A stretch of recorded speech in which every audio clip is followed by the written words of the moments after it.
2 Samuel 2. In the course of time David inquired of the Lord. "Shall I go up to one of the towns of Judah?" he asked. The Lord said, "Go up." David asked, "Where shall I go?" "To Hebron," the Lord answered. So David went up there with his 2 wives, Ahinoam of Jezreel, and Abigail, the widow of Nabal of Carmel. David also took the men who were with him, each with his family, and they settled in Hebron and its towns. Then the men of Judah came to Hebron, and there they anointed David king over the tribe of Judah. When David was told that it was the men from Jabesh-Gilead who had buried Saul, he sent messengers to them to say to them, "The Lord bless you for showing this kindness to Saul, your master, by burying him.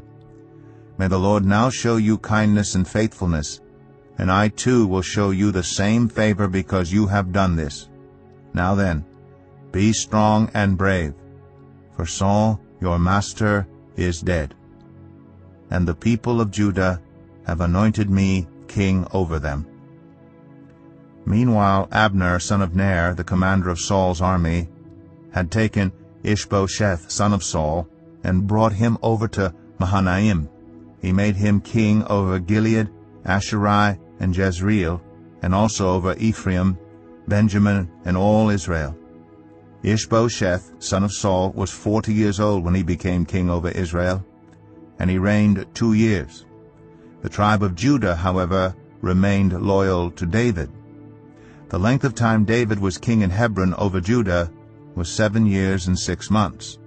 Abner, son of Ner, together with the men of Ishbosheth, son of Saul, left Mahanaim and went to Gibeon.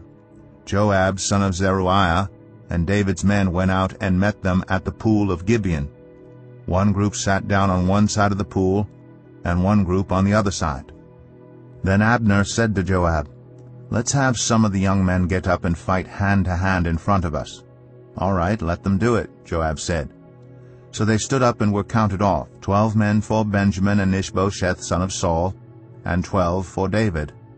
Then each man grabbed his opponent by the head and thrust his dagger into his opponent's side, and they fell down together. So that place in Gibeon was called Helkath Hazarim. The battle that day was very fierce, and Abner and the Israelites were defeated by David's men.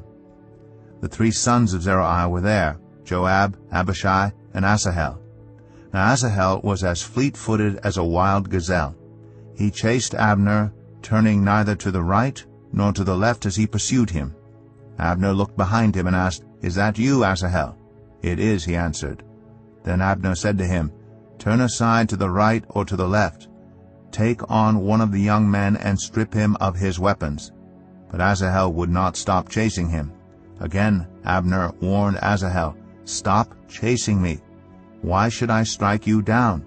How could I look your brother Joab in the face?" But Asahel refused to give up the pursuit. So Abner thrust the butt of his spear into Asahel's stomach, and the spear came out through his back. He fell there and died on the spot.